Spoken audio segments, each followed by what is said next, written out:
Listo. ¿Qué tal, chicos? Buenos días con todos. Saludos al profesor Ponce. Vamos a empezar el tema de biología del día de hoy. ¿De acuerdo? Hoy tenemos el segundo capítulo que viene a ser la parte de bioquímica. ¿De acuerdo? En la cual vamos a recordar, ¿no?, que la semana pasada habíamos hablado acerca de este pequeño concepto, ¿no? Que la química, bueno, la parte de la ciencia de la química estudia, ¿no?, la composición y propiedades, ¿no?, de lo que es la materia, ¿de acuerdo? Entonces, la bioquímica, ¿no?, va a tomar como materia, ¿qué?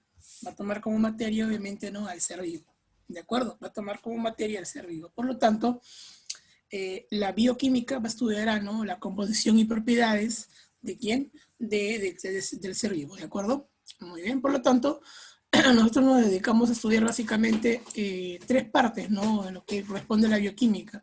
Lo que viene a ser los bioelementos, lo que viene a ser, ¿no?, las biomoléculas y lo que viene a ser, ¿no?, las reacciones que suceden en el cuerpo, que viene a ser básicamente, ¿no?, el metabolismo de los organismos, ¿de acuerdo? Ahora, bueno, empezamos con la parte de los bioelementos, de acuerdo, en la cual vamos a mencionar, ¿no?, de que estos bioelementos se van a dividir en tres partes, ¿no? Los bioelementos primarios, los secundarios y finalmente, ¿no?, los oligoelementos. Esta clasificación se debe gracias a qué? Básicamente se debe, ¿no?, a la importancia que tiene cada bioelemento en cada grupo, ¿no? Y también se debe a la cantidad que encontramos de cada bioelemento en cada grupo, ¿de acuerdo? Entonces, en este primer grupo de los primarios organógenos, o también llamados macroelementos, ¿no?, estos vienen a estar presentes en el organismo en un 99%, y su importancia radica en que forman las moléculas orgánicas, ¿de acuerdo? Nosotros sabemos muy bien de que nosotros, por ejemplo, ¿no?, los organismos vivos, estamos compuestos por moléculas orgánicas, ¿no? Somos organismos a base de carbono. Por lo tanto, gente, justamente, ¿no?, estas moléculas orgánicas están compuestas por estas cuatro importantes que viene a ser, ¿no?, el popular CHOM, ¿no? Carbono, hidrógeno, oxígeno y nitrógeno. ¿De acuerdo? Estos cuatro elementos son los que básicamente van a componer la vida misma, ¿sí o no? El carbono forma las moléculas orgánicas, el hidrógeno acompaña siempre el carbono para formar la tetravalencia y además forma una molécula importante que es el agua, junto con el oxígeno, que también ayuda a la respiración, y el nitrógeno formando proteínas y ácidos nucleicos. De acuerdo, entonces, chicos, estos cuatro elementos forman parte de los bioelementos primarios, ¿de acuerdo? Perfecto. Algunos libros también van a mencionar, por ejemplo, que el fósforo y azufre también, ¿no?, forman parte de los bioelementos primarios, ¿de acuerdo? Esto se debe también a la cantidad que encontramos también en las células. Por ejemplo, el fósforo formará parte de los fosfolípidos, ¿no?, que es justamente una molécula que encontramos bastante en la membrana celular, ¿de acuerdo? Asimismo, también forma a los nucleótidos, que forma parte de los ácidos nucleicos, que viene a ser, por ejemplo, el ADN, ¿no?, que encontramos en cada núcleo de cada célula, ¿de acuerdo? Y el azufre formando también cierto grupo de aminoácidos que formará parte luego de las proteínas, ¿de acuerdo, chicos? Entonces, algunos libros mencionan de que tanto el fósforo y el azufre forman parte de un 3% del cuerpo, ¿no? Y que el otro chon formaría parte del 96% del cuerpo, ¿de acuerdo? ¿Sí? Como te comento, bueno, al menos el material de San Marcos, ¿no?, el material siempre de San Marcos, agrupa solamente al 99% a este chon, ¿de acuerdo? Solamente al chon, ¿correcto? Solamente al chon, ¿sí? Como 99%, ¿de acuerdo? Ok, entonces, ¿dónde forma parte el fósforo y el azufre? Estará dentro del grupo de los bioelementos secundarios, ¿de acuerdo? Que viene a ser componer el 0,9% del cuerpo, ¿no? Todos los secundarios cumplirán alguna función en el cuerpo, de acuerdo a alguna función en el organismo, y su falta básicamente provocaría una enfermedad de tipo carencial, ¿de acuerdo? Aquí encontramos entonces al fósforo y el azufre. Podemos agregar también al calcio, ¿no?, un gran elemento que participa en el metabolismo, por ejemplo, de la coagulación, también llamada, ¿no?, ¿cómo se llama? ¿De acuerdo? ¿Sí? ¿Se acuerdan del nombre de la coagulación sanguínea? ¿No? era, ¿no?, la hemostasia, ¿sí o no? La hemostasia, también llamada coagulación, ¿de acuerdo? Es ahí apoyada por el calcio. Tenemos también lo que es la contracción muscular, ¿no?, para poder movilizarnos, ¿no? Tenemos también la transmisión nerviosa, o sea, la sinapsis, la comunicación y el envío de estímulos a través de las neuronas, ¿de acuerdo? Y aparte tiene una función estructural, ¿no?, formando los huesos y también, ¿no?, lo que vienen a ser los dientes, ¿de acuerdo? Perfecto. También tenemos el cloro, gente. El cloro también constituye parte de lo que es el jugo gástrico que tenemos en el estómago para poder degradar los alimentos que puedan llegar al estómago, ¿de acuerdo? Tenemos al sodio y al potasio, ¿sí? Dos cationes bastante abundantes dentro del cuerpo, uno en el medio extracelular, que viene a ser el sodio, y uno en el medio intracelular, que viene a ser, ¿no?, el potasio, ¿de acuerdo? Muy bien. También tenemos, por ejemplo, al magnesio, que forma parte de una molécula importante para las plantas, que es la clorofila. Y tenemos también al hierro, que forma parte, ¿no?, de una proteína en nosotros que viene a ser la hemoglobina.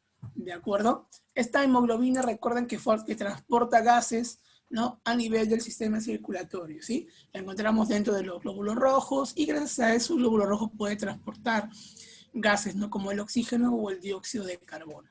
¿Vale? Muy bien, entonces, chicos, ahí tenemos los bioelementos, perdón, secundarios, ¿sí? Ahí tenemos los secundarios, perfecto. Pasamos ahora a los bioelementos traza, o también llamados oligoelementos, los cuales ya componen, ¿no?, el menos de 0,1% en el cuerpo. Y comenzamos con este, que es el yodo, ¿de acuerdo?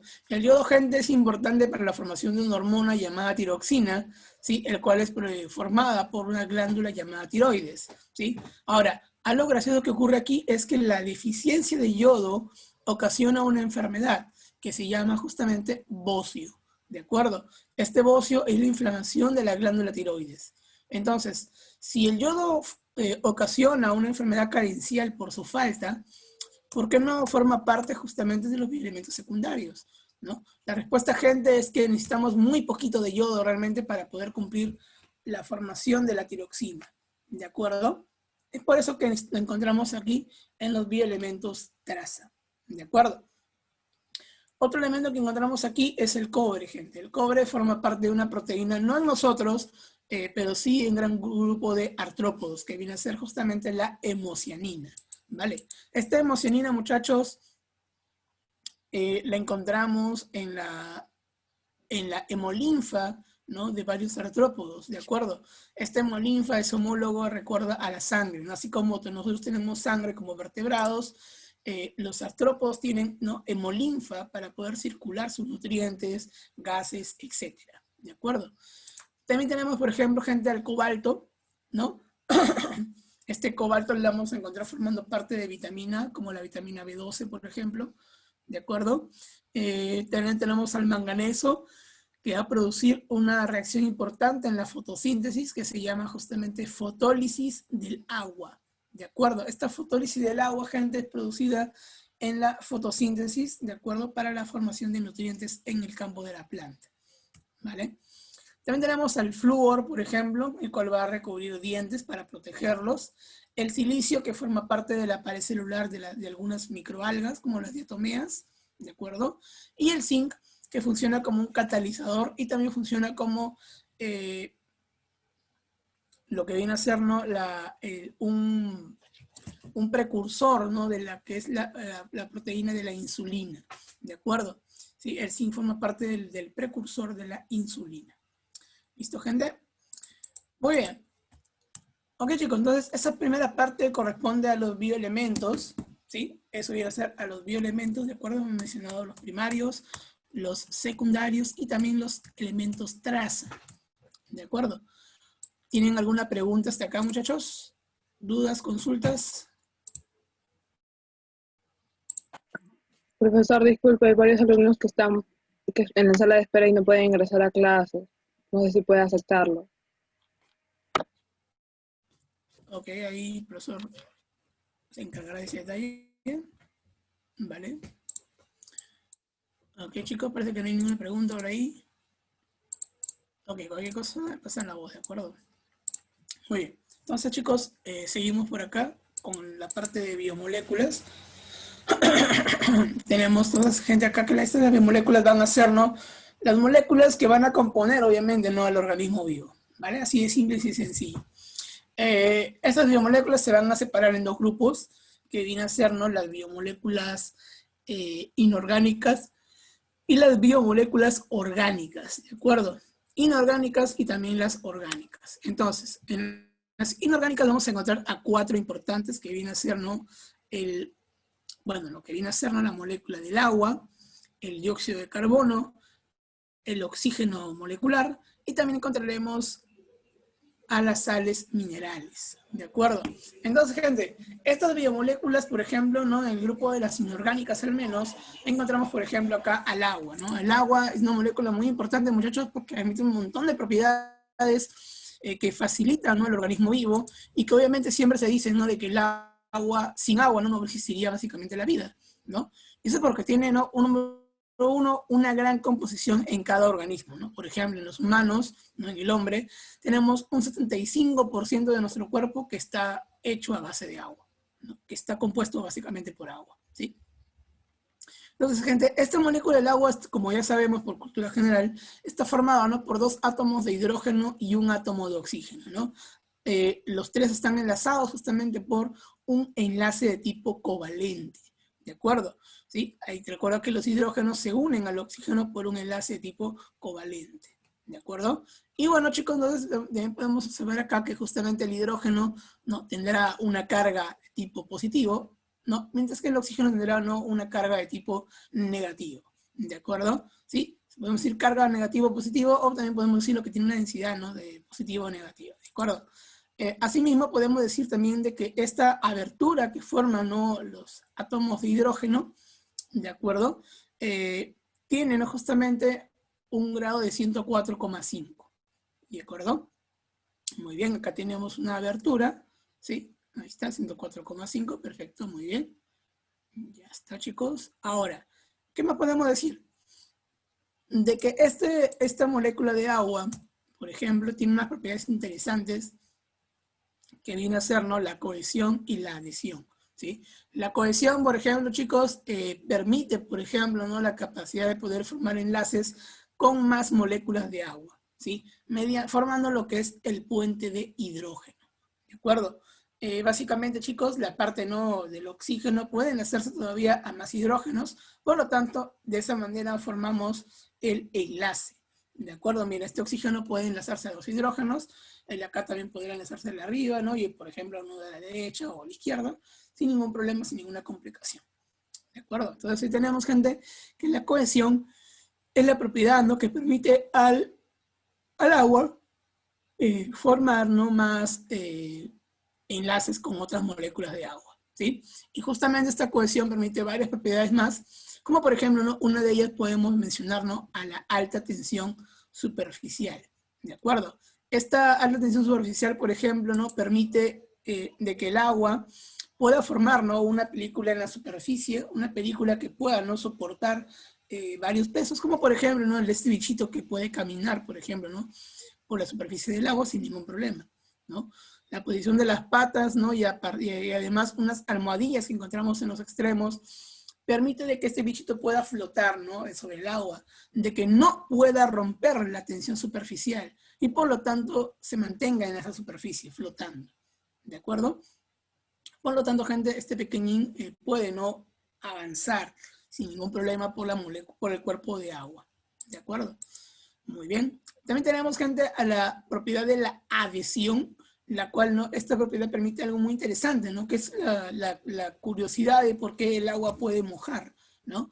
Esta adhesión, chicos, permite una propiedad llamada hidratación, que es justamente la unión de las moléculas de agua a otros cuerpos simplemente, ¿de acuerdo? Lo positivo del agua se unirá a lo negativo y lo negativo del agua se unirá, ¿no? A lo positivo, ¿de acuerdo? Entonces, gente, de esta manera el agua puede enlazarse, ¿no? A un cuerpo, ¿de acuerdo? Y puede agregarse a ese cuerpo.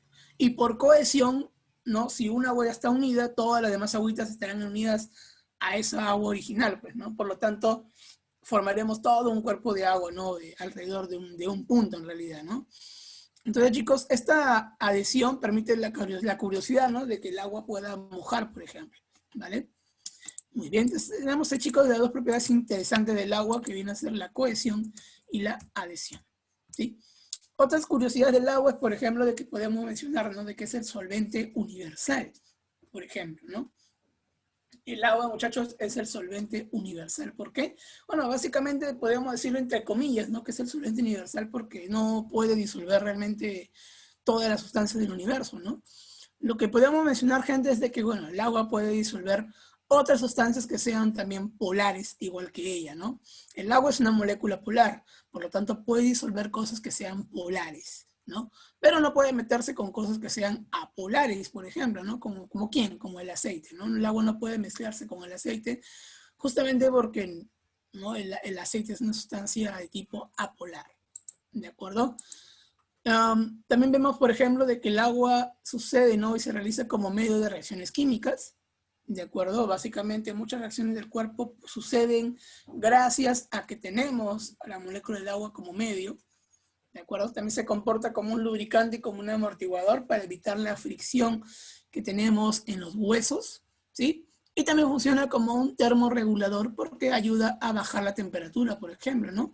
Si tenemos o estamos en un día caluroso o estamos ejercitándonos, por ejemplo, y nuestra piel empieza a aumentar su temperatura, automáticamente el cuerpo libera agua ¿para qué?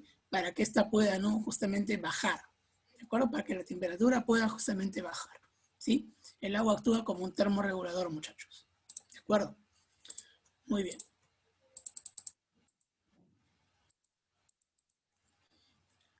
Ok, continuamos por acá, chicos. Tenemos ahora al oxígeno molecular, ¿de acuerdo?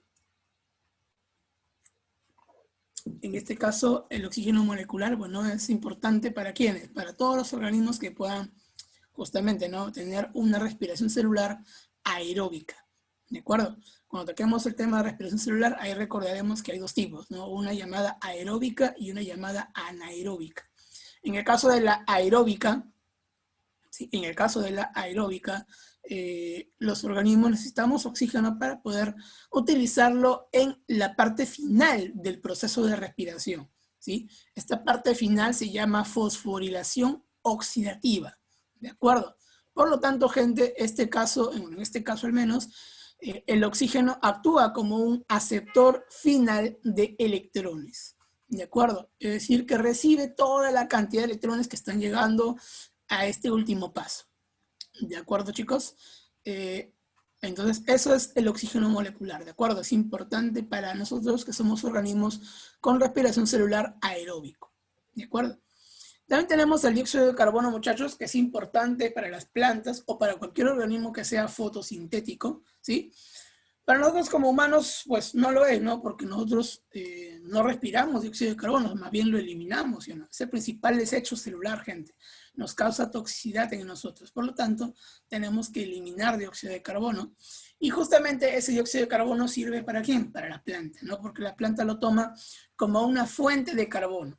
Recuerda que la planta en la fotosíntesis puede realizar sus propios nutrientes, ¿no? Principalmente una molécula llamada glucosa, la cual está hecha a base de carbono. Entonces, ¿de dónde saca ese carbono para fabricar la glucosa? Del dióxido de carbono, ¿de acuerdo? La obtiene del dióxido de carbono, muchachos, ¿sí? Muy bien.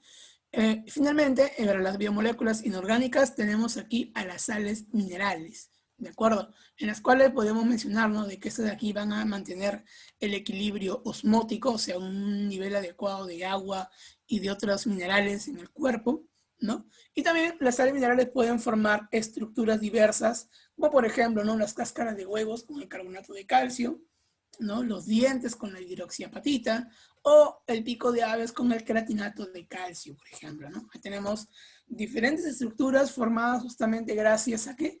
A las sales minerales, ¿de acuerdo?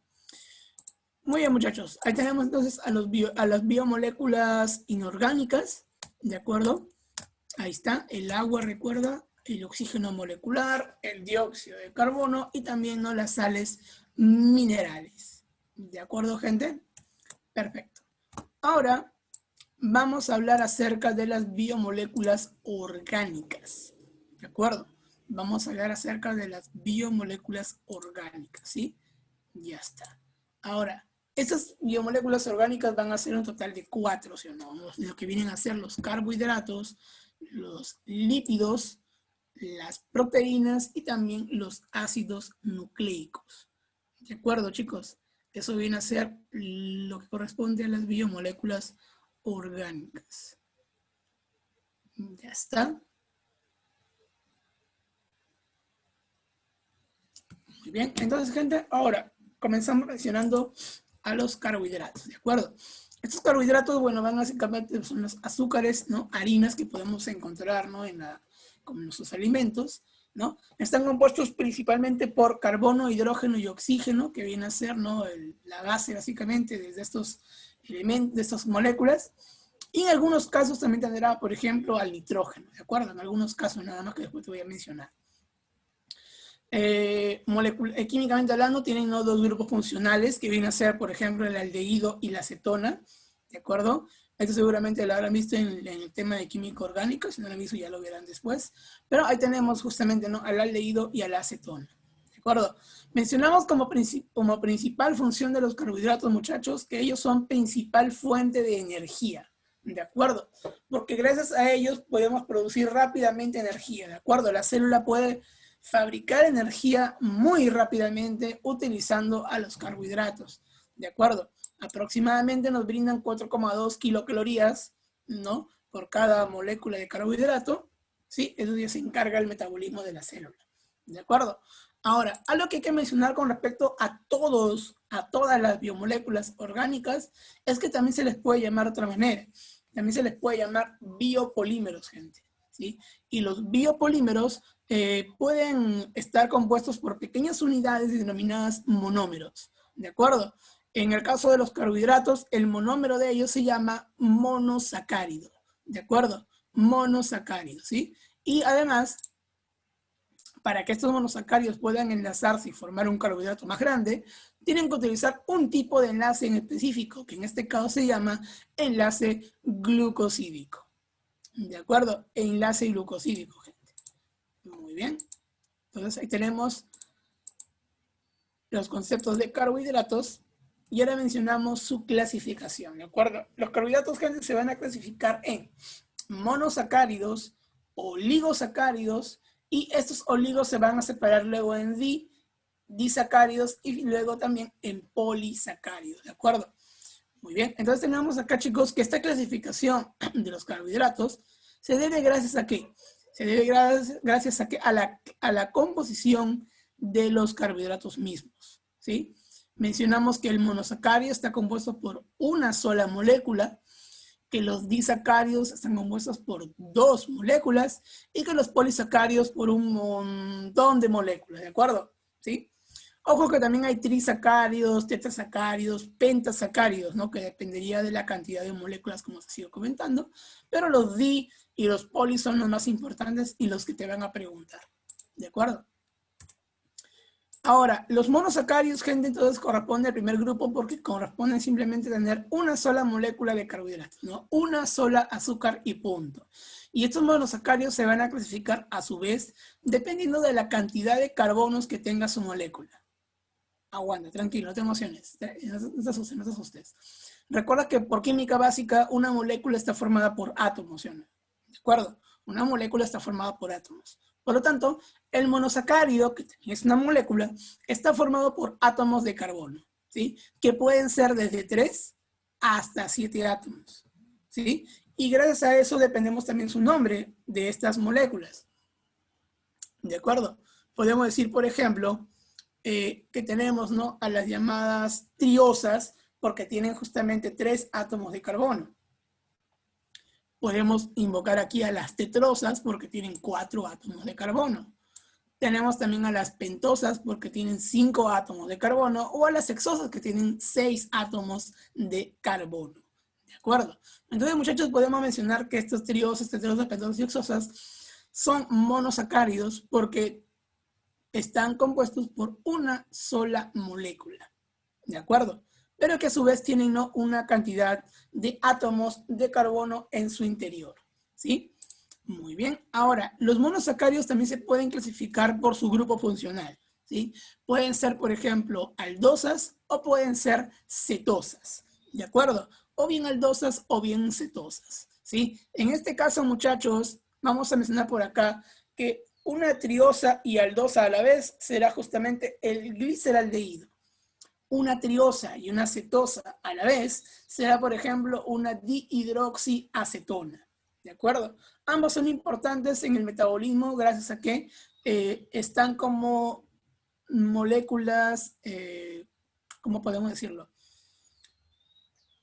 Se encuentran, ¿no? O bueno, van a aparecer en la reacción de la glucólisis, ¿de acuerdo? Son moléculas intermediarias, este es el nombre que quería buscar, que aparecen en el proceso de la glucólisis, ¿sí? El gliceraldehído y la dihidroxiacetona. Ya está. También tenemos, por ejemplo, gente, a la tetrosa. Una tetrosa, como te comenté, es una que tiene 4 átomos de carbono, y también tenemos una tetrosa que es aldosa a la vez, que es justamente la eritrosa, y la tetrosa que es cetosa a la vez, que es la eritrulosa. Ambos trabajan también para la formación de los glóbulos rojos, ¿de acuerdo? La eritrosa y la eritrulosa. Muy bien. Luego tenemos a los importantes, gente, que es la pentosa y las hexosas, ¿no?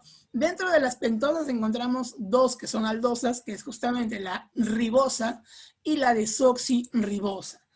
Ambos, muchachos, los vamos a encontrar formando parte de los ácidos nucleicos, que ya después te voy a chismear que quiénes son y qué hacen, ¿de acuerdo? Por mientras, recuerda de que la ribosa y la desoxirribosa son azúcares pentosas, ¿de acuerdo? Y también tenemos a la pentosa cetosa, que es la ribulosa. A esta de aquí la vamos a mencionar cuando toquemos el tema de fotosíntesis, ¿de acuerdo? Específicamente, ¿no? En la parte de la fase oscura de la fotosíntesis, ¿vale? También tenemos, muchachos, a las hexosas, que son aldosas, que vienen a ser dos, la glucosa y la galactosa. Mientras que la hexosa, que es cetosa a la vez, será justamente la fructosa, ¿de acuerdo? La glucosa es importante, muchachos, porque es la principal azúcar que encontramos en la sangre, ¿de acuerdo? Es el principal alimento que va a consumir justamente la célula también, ¿sí? La célula tiene un montón de mecanismos, funciones, enzimas, específicamente para poder trabajar con la glucosa, y solamente con la glucosa, ¿de acuerdo? Muy bien, entonces, muchachos, ahí tenemos esta glucosa, la principal azúcar, ¿sí? Luego podemos mencionar, por ejemplo, ¿a quién más? A la galactosa, ¿de acuerdo? Esta galactosa formará parte de la membrana celular de lo que vienen a ser las neuronas, ¿de acuerdo? Lo que vienen a ser las neuronas, por ejemplo, ¿sí? Entonces, muchachos, en este caso de la galactosa, bueno, estará recubriendo las neuronas, como te comento, ¿no? Y ayudará, ¿no?, al desarrollo cerebral, ¿de acuerdo? ¿Sí? Ayudará también al desarrollo cerebral. Luego, ¿qué más podemos mencionar, gente? A la fructosa, ¿no? Que es la principal azúcar que encontramos dentro de las frutas. ¿De acuerdo? Dentro de las frutas. Muy bien. Seguimos.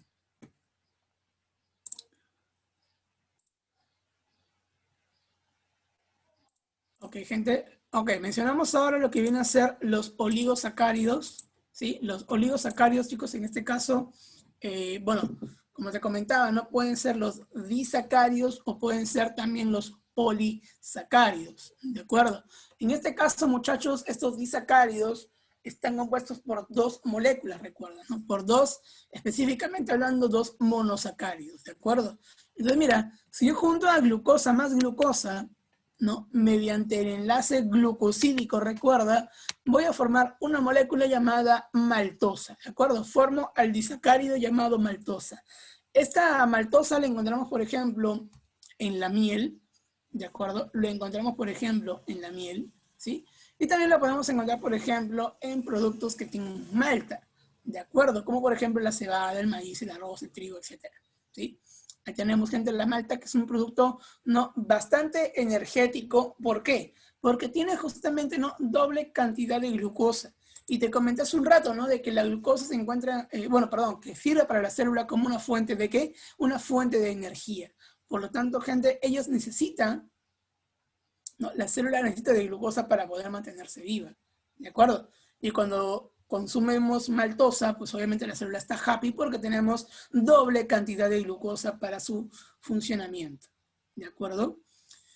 Muy bien, también tenemos gente por acá que la glucosa más la galactosa me forma, por ejemplo, a la molécula de la lactosa.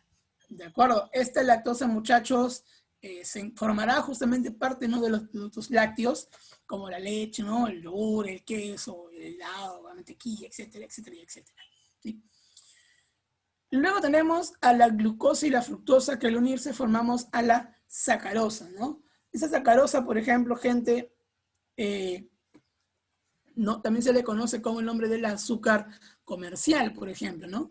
El azúcar comercial, que es con la que endulzamos nuestro té, nuestro café, nuestra leche, etcétera.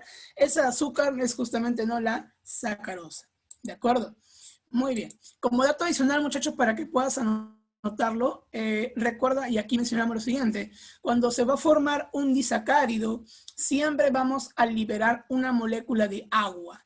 ¿De acuerdo? Siempre vamos a liberar una molécula de agua. ¿Sí? ¿Por qué? Porque al momento de formar el enlace, al momento de formar este enlace que tenemos aquí, ¿de acuerdo? El enlace glucosídico, se va a perder justamente, ¿no?, un oxidrilo, y se va a formar y se va a liberar también un hidrógeno. Cuando se junta este oxidrilo, este OH, con un hidrógeno, que es solamente una H, formaremos justamente, ¿no?, una molécula de agua. ¿De acuerdo? Entonces, gente, cada vez que formamos un disacárido, vamos a liberar una molécula ¿de qué? Una molécula de agua. ¿De acuerdo? Muy bien.